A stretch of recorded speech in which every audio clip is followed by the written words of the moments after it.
Michelle. How you doing? Great, Kevin. How are you today? I am doing really, really well. So I'm really interested in the topic this week because I think it's going to help me personally. And I don't want to do any spoilers, so I'll let you take it from here, but I'm going to be listening and taking notes.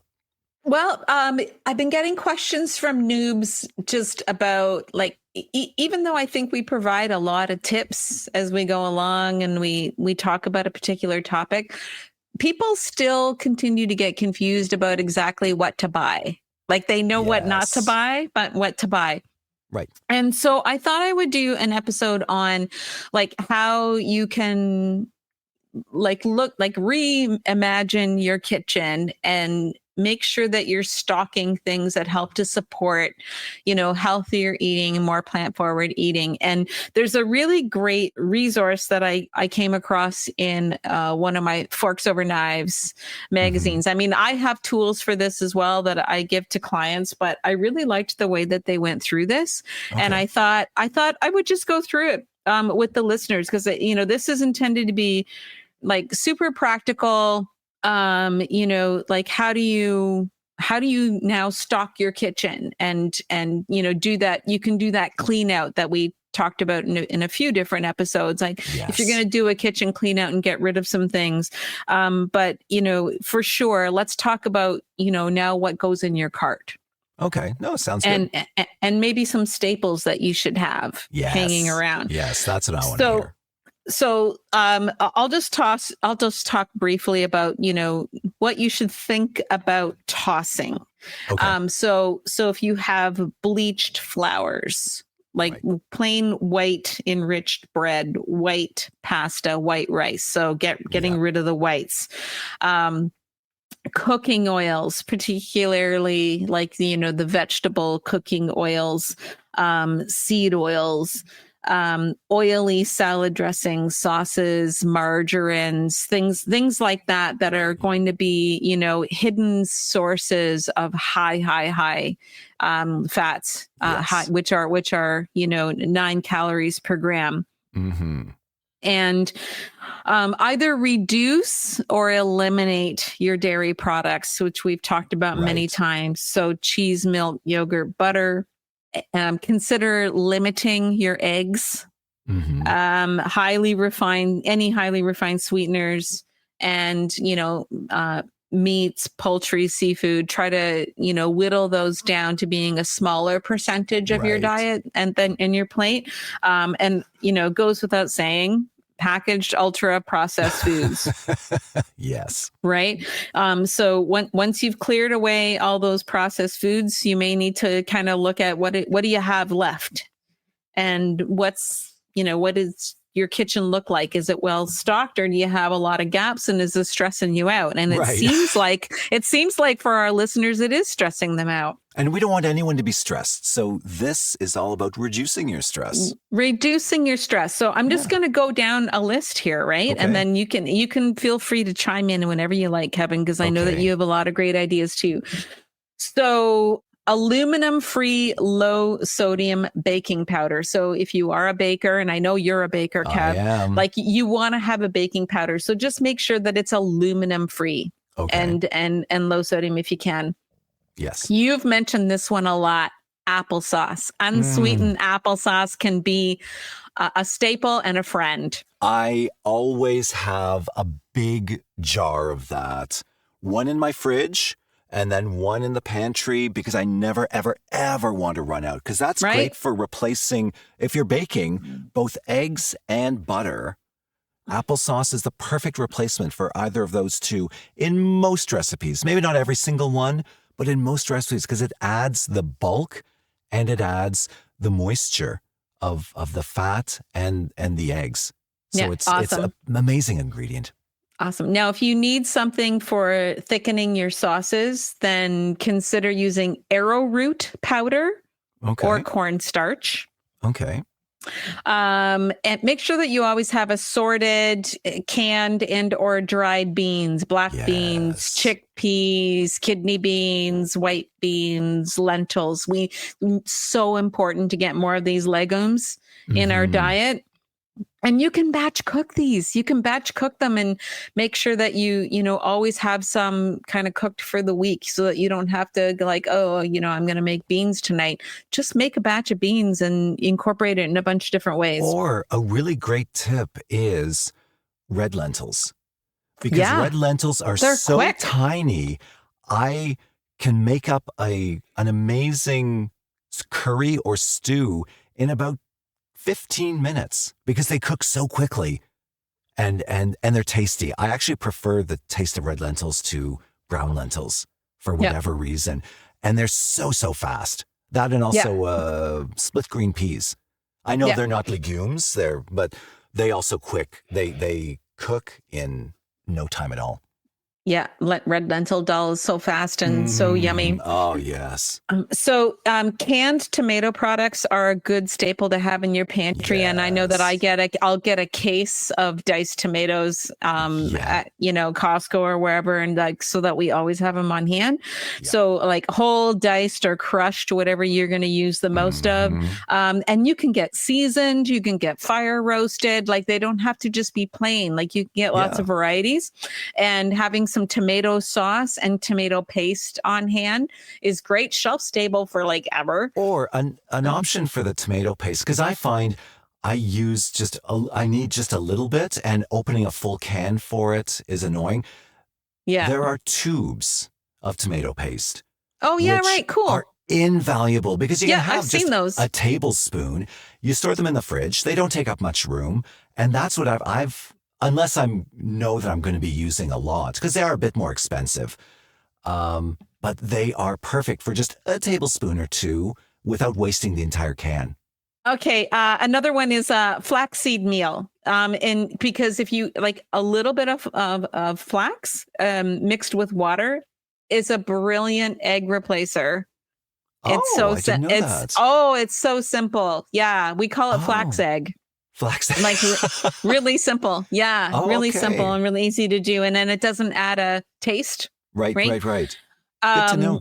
And in terms of flours, whole wheat flour, whole wheat pastry flour, oat flour, and it's always a good idea to have some all-purpose flour, because there are just some things that you're going to want to make that are going to call for it, or you're going to need a blend of them. Yeah. So you want to try to minimize your use of the AP flour and focus on the others. But whole wheat pastry flour is brilliant if you're baking, and you can get like white whole wheat flour too. If you didn't know that, it's made with winter wheat.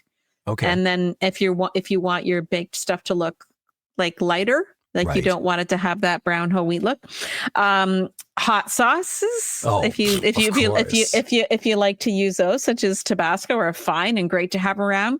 And you can have a lot of fun. There's lots of fun hot sauces with weird, funky names out there. Jarred roasted red peppers is something that we always have. Low sodium vegetable broth. Again, I get that like by the case, because I use that instead of oil to saute, to stir fry. Just, in all kinds of cooking recipes. For natural sweeteners, maple syrup I use all the time. Brown rice syrup, fresh dates. Having some dates in the fridge is always a good idea. And pure cane sugar is a reasonable choice as well. Having some nuts and seeds, almonds, raw cashews, because there's raw cashews can help you make anything like a cheese sauce and things like that. You often use raw cashews, or I use raw cashews and mix it up with nutritional yeast to make my own like Parmesan type product. Walnuts, peanuts. And another little sort of pro tip, if you're not going to go through your nuts and seeds super quickly, like if they're going to be something that's going to be hanging around for a while, it's a great idea to put them in an airtight container and store them in the fridge, Kevin, because they do have their natural oils in them, and you don't want those oils to go rancid. Yes. So you kind of have to think about it. It's still a food that can go bad, which is why I mean, a lot of people go to the bulk barn to get them. I never have for that reason. I'm never quite sure how long they've been hanging around. Yeah, exactly. And I've had nuts go rancid before, and it's not pleasant. Like, it's not pleasant. And then it's a detractor of health instead of promoter of health. And let me see here. Popcorn kernels for air popping so that you always have a snack. Yeah. Oil-free pasta sauces. Believe it or not, you can buy pasta sauces that are oil-free. So like have a look, again, having a look at the label.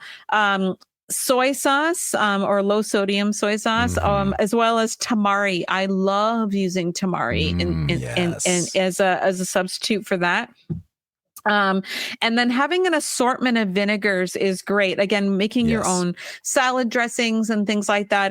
And just to add, like when you need an acid, you need to add it to your dish.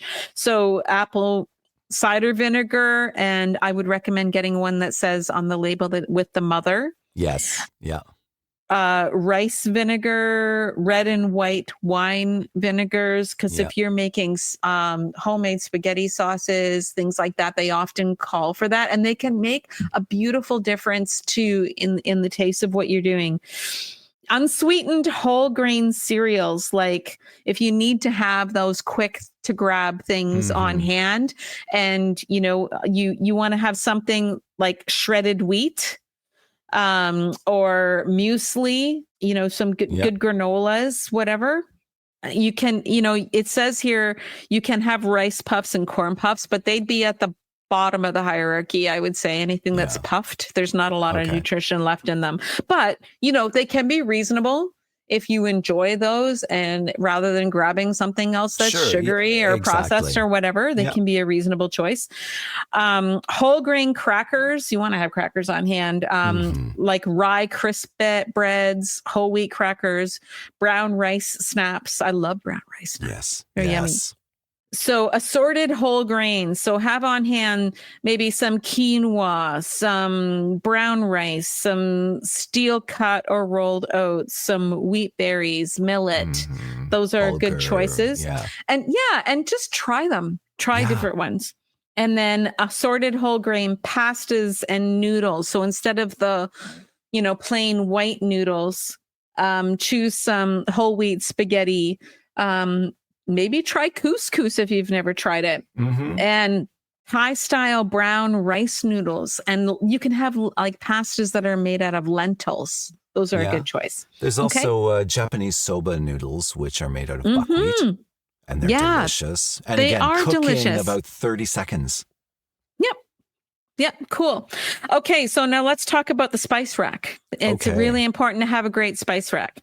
So these would be the staples that they're suggesting in Forks Over Knives. And I agree with this list. I think this is a great list. If you haven't, especially if you've never had anything except, steak spice and Italian seasoning. I'm trying to think of what are the normal ones that people have. I don't know. Yeah. Right. And you're like, I don't even know what to buy.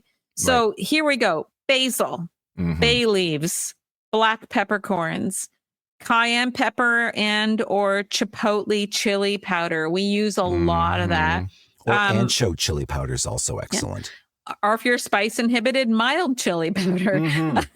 Cilantro, crushed red pepper, curry powder. And, there's a whole array of those. Like pick your favorite. There's red curry powder. There's all kinds of curry powders. Right. Dill is great to have on hand. Garlic powder. Yeah. Garlic powder is preferable to garlic salt. Yes.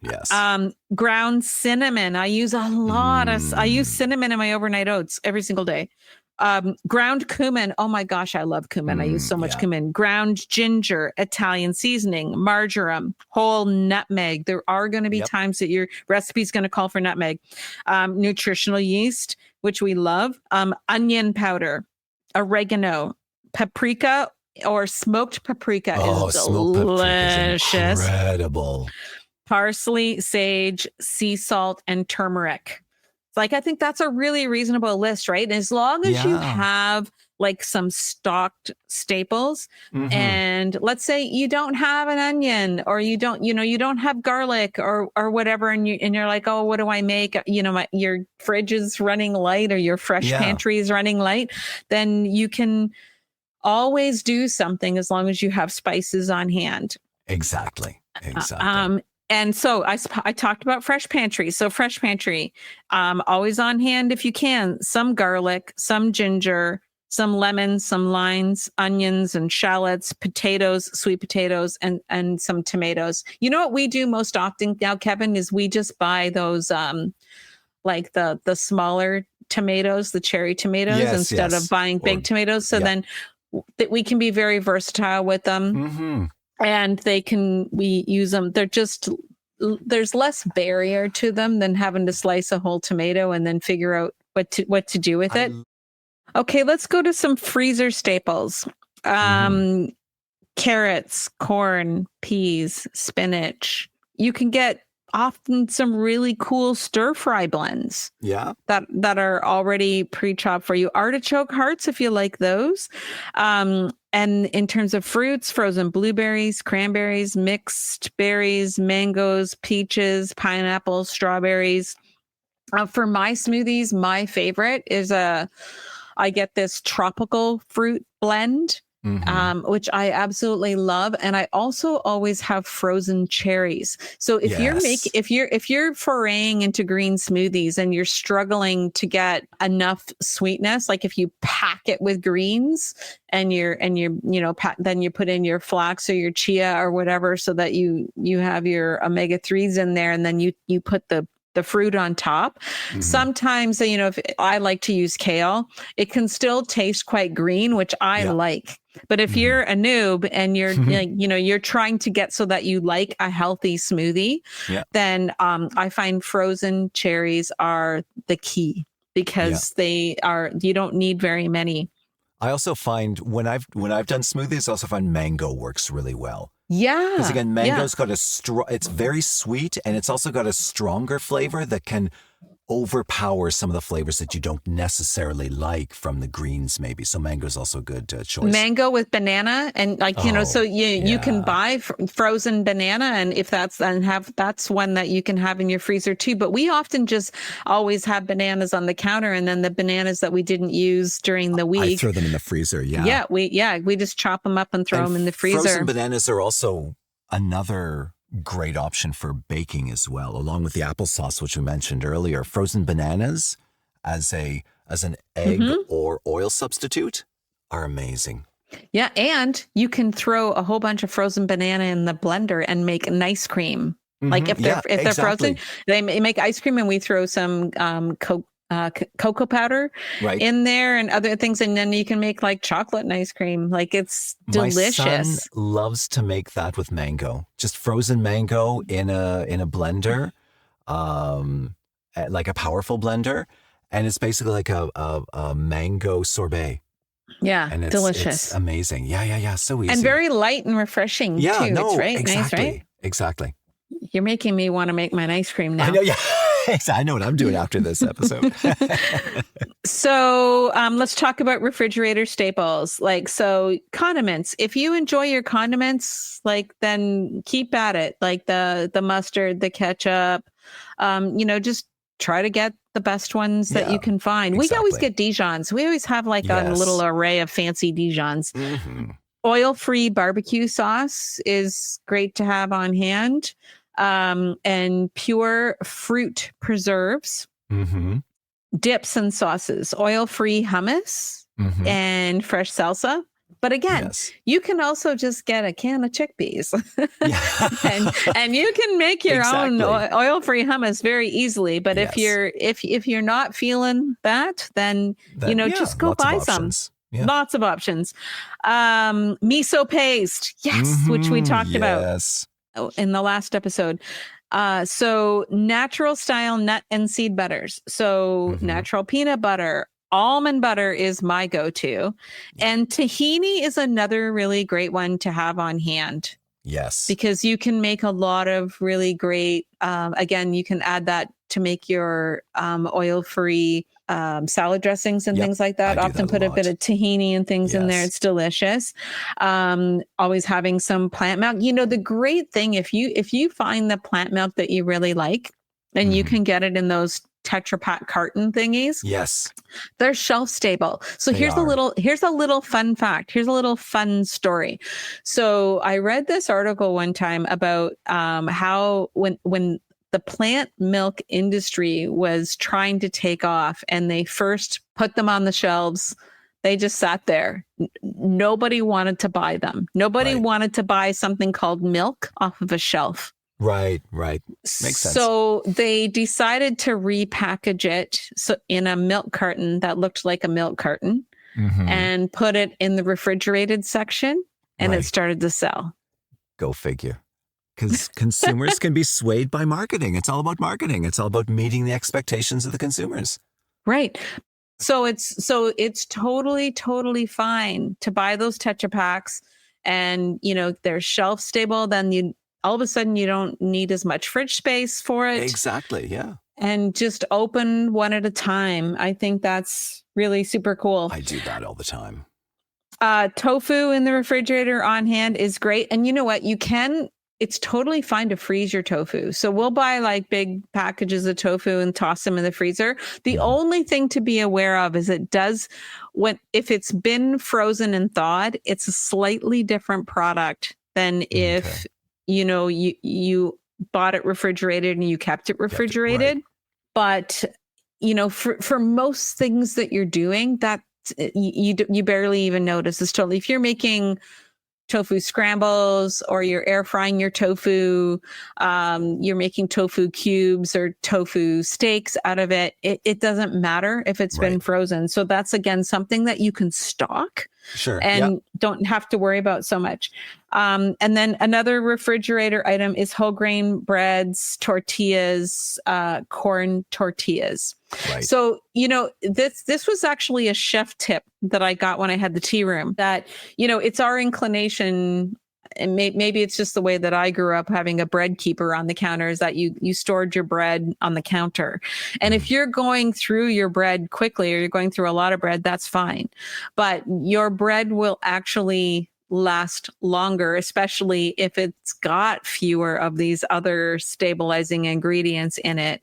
It's going to stay fresh much longer if you store it in the fridge. Oh, for sure. Yeah. Yeah. So, but yeah, tortillas are something we always have on hand. And again, they stay for quite a long time. Yeah. Yeah. So that's it. Like, this isn't rocket science, but but it helps it helps if you're just sort of starting to figure out what you're doing. It makes a whole lot of sense to have this. The one omission that I would add to the spice rack, I didn't hear you say mint. No, and I they think just didn't have it on mint there. is just one of those things that can just add a burst of freshness to you. Add it just as you're about to serve a soup or even a curry or something. It can just add that little teeny bit of freshness to bring it alive. So dried mint, I would say, is just one other thing that I never ever run out of. Awesome.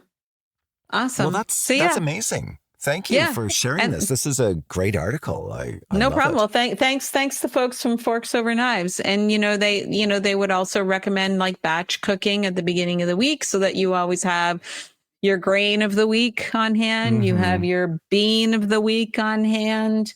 If you're going to mix up your oil-free salad dressing that you're going to have for the week, like. Yeah. Mix it up, like set yourself up to succeed. Yeah, precisely. And then the busyness during the week doesn't derail you from the plan. Exactly. But, if you want to incorporate a bit of your favorite meat onto your plate, like that's fine. But keep the main thing. Keep the plants front and center on your plate. That's the focus. Exactly. Absolutely. Cool. Well, I hope that's helpful to somebody. I'm sure it's helpful to me. Certainly, I have some takeaways here, and it's helpful to everyone out there in Noobland. I'm sure. Well, you've given me some great tips too, Kevin. You always do. You're such a great experimenter. I definitely, that's the word that I was going to use. I experiment a lot because I think it's fun to do that, and I think it's fun to try. And it doesn't always work, but that's also half the fun. saying I like, tend okay, to do figure it this out. in like massive bursts. Like Right. I'll go through this phase where I'll say, okay, I'm gonna. It usually happens around the time that I'm gonna entertain or I'm gonna have family over or something like that. I pull out a bunch of recipes and Right. then I'll want to make 6 things, but I only need 1. But of Right. course, I'll go ahead and I'll make the 6 things. Of course. And have And leftovers for weeks. That's kind of the joy of cooking, though. It's fun But- to experiment and but try then things. it'll be like a bomb went off in my kitchen. Yeah. Well, then there's the cleanup afterwards, but we don't talk about that's what spouses are for. We No, don't. no. I've learned though. I've learned this about myself that I have to constantly clean up in the moment. Yeah. The only time I can't do that, there's this one recipe, and our mutual friend Michelle gave me this cookbook. Mhm. But so there's this one recipe for lasagna, and it's so like I love it. Like the result is so delicious, and it's a plant-based lasagna. But everything, like you make your own tomato sauce first. Like it's quite a laborious process to make this Right. lasagna, and it's almost like an entire afternoon affair. So I've learned that if I'm going to make that particular recipe, that I'm going to make enough that I make 2 batches for that amount of investment of effort. Exactly. But Makes sense. there's so many parts to it that I just my kitchen afterward does look like a bomb. But it's so worth it. If there's a lot of steps like that, it's hard to clean as you go. But yeah. Everyone has their own way of doing it. It's worth it though when your family says you haven't made that lasagna in a while. Yes. Can you make that like that? That's when just they have like a favorite. Yeah, exactly. Oh, can you make this? I love this. Yeah, exactly. Of course I can. Okay, so are we ready for the joke? The joke please. of the episode? Okay. So similar to last episode, this is another one from my son. So I get ready. love it. Bring it. This is very surreal.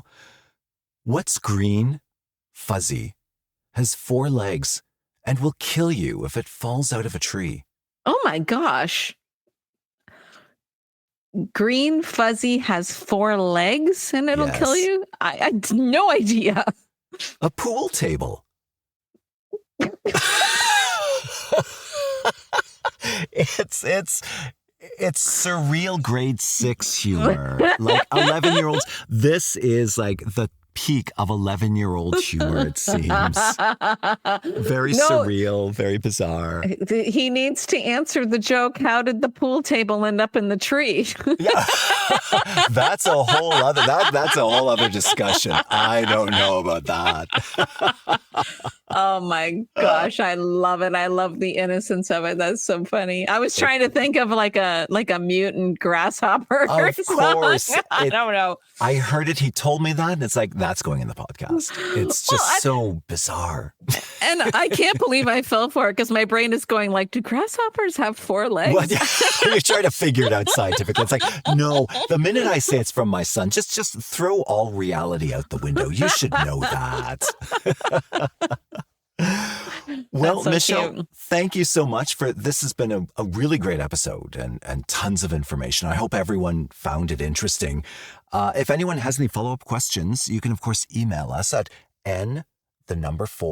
noobs@gmail.com, or you can reach out to us on our Facebook page, Nutrition for Noobs.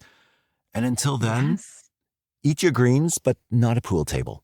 Not that and green. Be real, everyone, and keep your pantry real. Yes, keep your pantry real with lots of greens. Well, hopefully the greens are in the fridge. I don't know. Okay. Green lentils? I don't know. Okay, I'll take the lentils. Yeah. There we go. This has been Nutrition for Noobs. We hope you're a bit more enlightened about how your fantastic and complicated body works with the food you put into it. If you have a question or a topic you'd like Michelle to discuss, drop us a line at n4noobs@gmail.com. That's the letter N, the number 4, NOOBS @gmail.com. If you haven't already, you can subscribe to the podcast on whatever your favorite platform might be. Also, please consider leaving a review or telling your friends.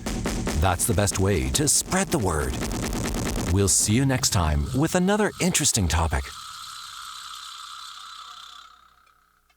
The views and opinions expressed on Nutrition for Noobs are those of the hosts.